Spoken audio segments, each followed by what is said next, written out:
Dollar signs in the chat if you want to know where the money's at. Dollar signs in the chat if you want to know. And the money is right here. Hold on, let me close that. All right, so this is the Kava chart. Remember y'all told me to check out Kava? So I'm trying to find an entry for Kava. Actually, this isn't Kava. This is something else I was looking at earlier. Don't look at that. That's a little top secret right there. All right, here we go. So Kava, what I'm looking at here is something called, what's it called? Landy bands. And this is crypto Landies, aka Langley Landies indicators based upon his utilization of Bollinger Bands. I'm still trying to figure out how to use it. So when I figure out how to use it, I'm going to tell y'all how to use it. But I just got this today. All you got to do is go to Landy's profile. It's in the profile. Fan page will probably post it in there. Close all DMs from you before you screen share, HJ. Shout out to Barry. You gotta be careful, man. So yeah, Kava. I'm trying to find an entry into Kava. As you can see, we got a little bit of a downtrend here. So there's some like spiky thing going on. You see this like spiky thing is like dropping below, and then this purple is going up. I don't know. I'm gonna figure this out, but I want to get into Kava. Remember we talked about Wingstop? Wingstop's my baby.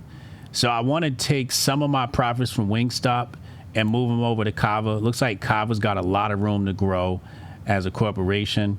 Barclays has increased the price target for Kava to $91 per share.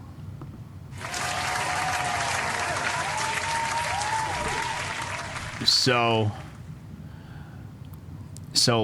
Renee said the area of the bands where they're very pinched are the moments of volatility. Okay. All right, we're gonna figure this out. We're gonna figure this whole thing out, this whole Landy bands thing. Maybe I'll bring Landy on and he'll explain it to us and give us a nice little tutorial on this whole thingamajig. So yeah, here's the Kava chart. Let's go back to Wingstop. It's the 1 day on Wingstop. Wingstop price target was cut to $400 a share from $425. So yeah, I'm gonna have to get a little bit out of Wing, and we're gonna move our retail money to Kava. Kava's still got a lot of room to grow as far as opening locations. So shout out to all my Kava eaters. Go and have Kava for lunch today. Yeah, I know. So they did a little bit of stock watch just to show you what my mind is. I thought I told you guys about Zeus Dog this week. I think I didn't. So I found a nice entry into the Zeus Dog, and I'm up. Hotep, you're a genius. HotepJesus.com. Not much, but I found a nice entry. My next entry, I'm trying to get an entry into Bobo. Trying to get into Bobo next if we're talking meme coins. Not financial advice, do your own research, but I got a banger here for you. I got some banger news and a little bit of technical news too, because some of you guys don't know a damn thing about cryptocurrency. So we got some bullish Solana news. Van Eck expects a price surge for Solana of another 1,850% by 2030, which has a price target of 3,200.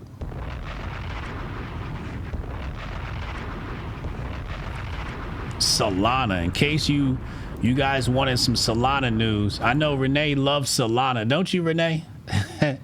Now, what makes Solana different from its competitors like Ethereum? So it says here, it differentiates itself from competitors by upgrading its own POS system, that's proof of stake, blockchain with a proprietary proof of history, POH mechanism, which helps it process transactions at much faster speeds than Ethereum's main layer 1 blockchain. If you guys want to learn more about cryptocurrency technologies and all that, it's a really good YouTube channel. I'm not, connected to them in any way. They don't pay me to say this. It's called Crypto White Paper. And they explain things like stupid simple to you so you guys can understand it, okay? Solana has a theoretical maximum speed of 65,000 TPS, that's transactions per second, compared to Ethereum's theoretical top speed of 30 transactions per second for its layer 1 transactions. It says here, but for real world transactions, which face network congestion and other limitations, Solana has a daily average speed of 1400 TPS versus Ethereum's 19 TPS. And Solana is making a lot of good moves. They're partnered with Visa and Shopify and other companies, subsequently integrated Solana Pay into their digital wallets and e-commerce ecosystems. So a little bit of bullish news here on the Fool. Shout out Motley Fool. And with alts pumping, it's looking good. It's looking good. AI news. This AI news, we got some good AI news here. And this one is a company called ResolveAI, traded on the NASDAQ, RZLV. And it says it has reaffirmed its commitment to implementing a $1 billion Bitcoin treasury strategy as part of its vision for crypto payments and decentralized commerce. The strategy aims to integrate Bitcoin-backed liquidity into Resolve's AI-powered checkout and payment infrastructure, enabling consumers to spend crypto while merchants receive fiat currency instantly. Shout out Sauce to Profit. Thank you for the 10. Shout out Sauce. Holding on to that third spot and climbing fast. So look at this right here, because we're going to talk about this a little bit later, or something similar. So it says right here, enables customers to spend crypto while merchants receive fiat instantly. So you gonna spend your crypto and the merchants are gonna receive regular old dollars. This is some fascinating technology that we're dealing with here in 2025 as we move through this beautiful decade of artificial intelligence and cryptocurrency. OpenAI, shout out to my Google investors. Remember, Google is in the Hotep Jesus Safe Index, right? If you don't have that video, you don't know what's in my Safe Index, go to Hotep Money, and the video was in there. OpenAI has now added Google Cloud Platform as a cloud provider for ChatGPT and its APIs in a number of countries. This comes as the AI giant diversifies its infrastructure to meet growing demand. The company also famously uses Microsoft as well as Oracle and our boy CoreWeave.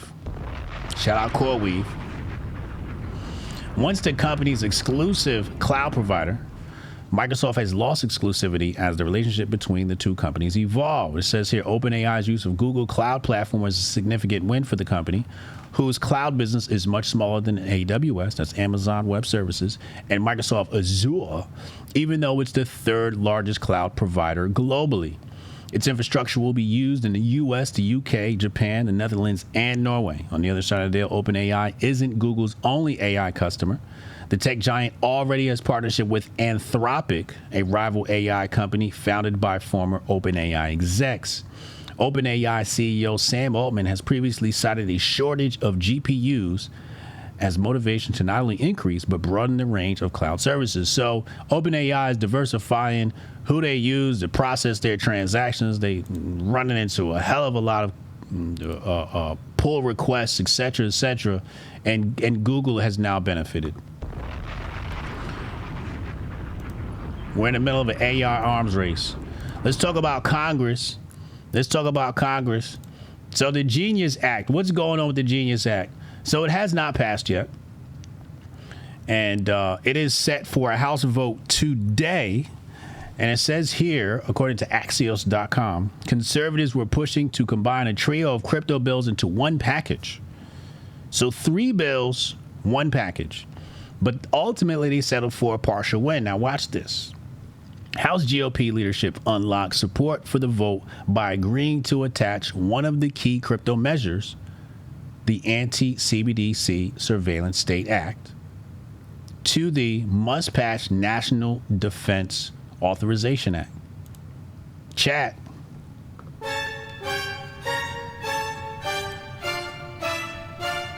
Think about this.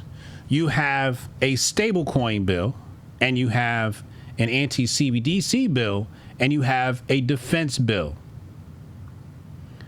Why would the anti-CBDC bill not be coupled with the stablecoin bill, since they're both dealing with digital assets, digital currencies, digital technologies, but instead couple it with the Defense Act? Hotep, you're a genius. Hotep, you're a genius. Hotep, you're a genius. HotepJesus.com. Because the stablecoin is the CBDC. Hotep, you're a genius. HotepJesus.com. You can't put those two together. But if it was real, it would make sense to put that with the other. But instead, they coupled it with the National Defense Authorization Act. Now, look at this. This morning, I published that exact opinion. It said here, you can't attach the anti-CBDC bill to the stablecoin bill because the stables are literally CBDCs. And here we have a gentleman by the name of Hawk Crypto and Tech. And he says, Mr. Hotep, I love you, but this is my area of expertise. Stables aren't CBDCs because the government doesn't control it. Bruh. Au contraire, mon frère. So he says, invite me on and let's talk about it. Slow down, bro. Slow down, okay? I know you're trying to grift the platform. I know you want a feature on Hotep Jesus Live because my interviews are epic. And when I do an interview, they go viral, okay? And now, I am the best in the business at interviews. I am the best in the business at interviews, okay? You know, it goes me, Oprah, then everybody else. Hotep, you're a genius. HotepJesus.com. Okay. Now, this gentleman here, Volpe, says you're lacking in your area of expertise.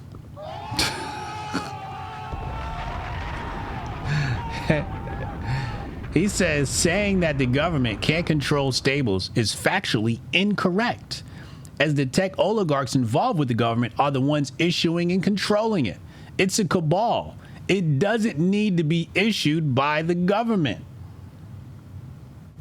It's the same old switcheroo of, quote unquote, the public push was not well received. Let's do it through the private sector instead.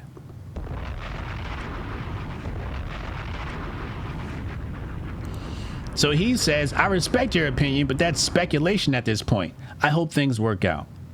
And then he responds and says, that's like saying that the government didn't force you to get the vaccine, the businesses did. Dumb semantics. Oh.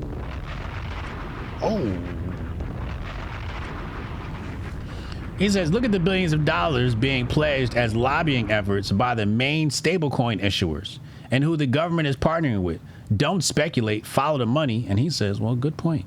So he capitulates, right? Now, you know me, Hotep Jesus, I don't argue on the internet. It's not what I do. I don't argue. I just hit him with the facts. I dropped the link on him. I just dropped the link on him. Because after he said, Mr. Hotep, I love you, but this is my area of expertise. Stablecoins aren't CBDCs because the government doesn't control it. I just dropped that link to the Federal Reserve. What did the Federal Reserve say? Hotep, you're a genius. HotepJesus.com. We're gonna get into that in just a second. So he says, I'll take a more extensive read. However, according to Grok, now I just sent this fool a link to the Federal Reserve opinion on CBDCs. This nigga talking to Grok. Bruh. Come on, man. Are you serious right now? So he took my article and popped it into Grok and asked Grok for a summary instead of reading it himself. And Grok says, I believe this to be a matter of opinion. USDC, for example, was created by a private company. Now, if regulation makes it more controlled, now keep in mind, he doesn't tell us to prompt. He doesn't tell us to prompt, let alone which Grok. He doesn't even tell us the prompt that he used. He just tells us the answer, and that's suspicious, right? So he says USD, for example, was created by a private company. Now, if regulation makes it more controlled and against the fundamentals of cryptocurrencies decentralization aspect, then yes, I can see the point in the article.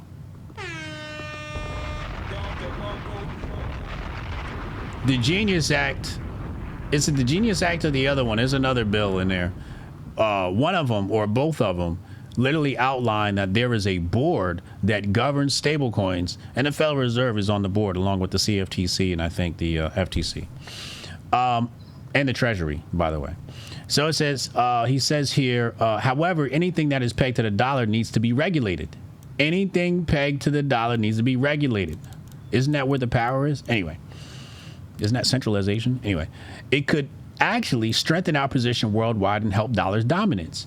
One in the chat if I said stablecoins would create or support dollar dominance. One in the chat if you've already heard me say that.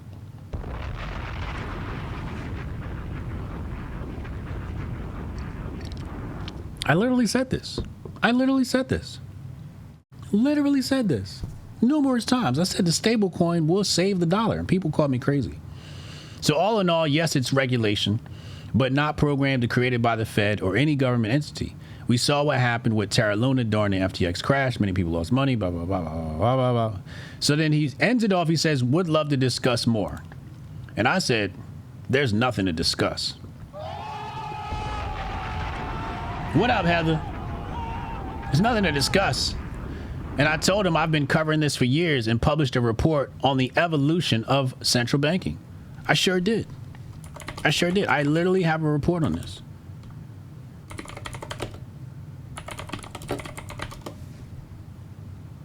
It's right here. I got 3 books. Here it is right here. There it is right there. I literally published a report on this. It's right here. I wrote about the evolution of central banking. And he gonna tell me he's the expert. No, nigga, I'm the expert. You relax. Okay? Show me what you've published, Mr. Hawk Crypto and Tech. Show me where your work is published. Okay? So I said to him, there's nothing to discuss. I've been covering this for years and published a report on evolution of central banking. I cited the Federal Reserve, not Grok. And he says, I put the article in Grok to summarize because I didn't have time to read it at all. That is what I'm referring to. I mean no respect, just having dialogue. And I said, I don't ask AI to summarize because I like to sustain my humanity, so I actually read.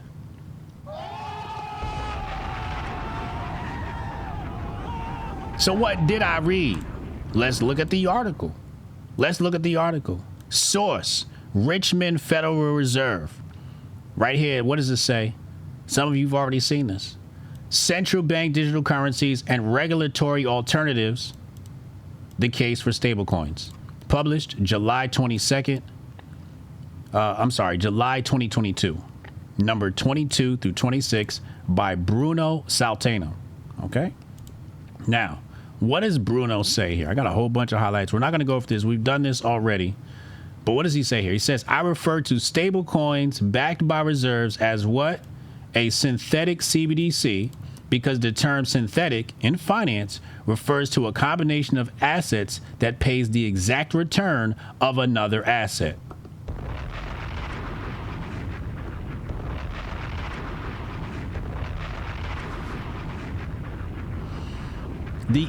Now look what it says here. The inessentiality of central bank digital currency. Like what do we need this for? And what does he say right here? In practice, the Fed already issues a form of CBDC to depository institutions in the form of central bank deposits, commonly called reserves.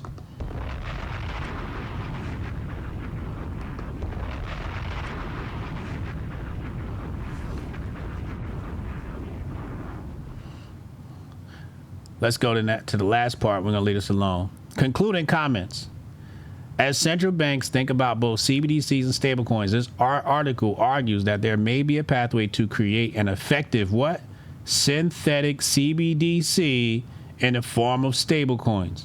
More generally, the discussions around the introduction of CBDC should always include an evaluation of the possibility of considering well-regulated stablecoins as a viable and what possibly preferable alternative. Federal Reserve of Richmond, according to Bruno, says, we don't want a CBDC.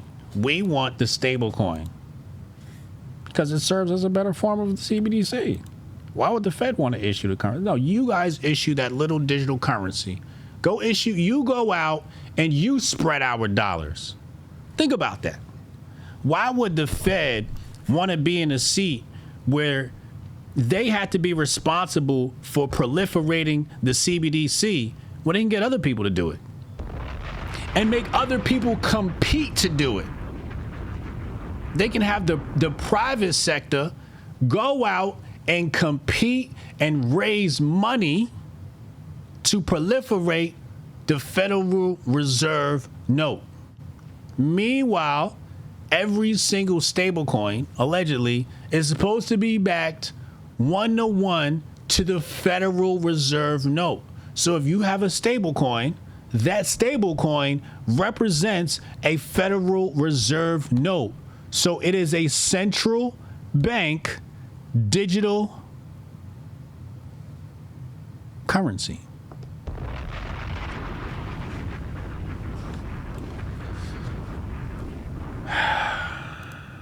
It's crazy. I just want people to read. That's all. I just want people to read. That's our finance update of the day. Shout out to King J.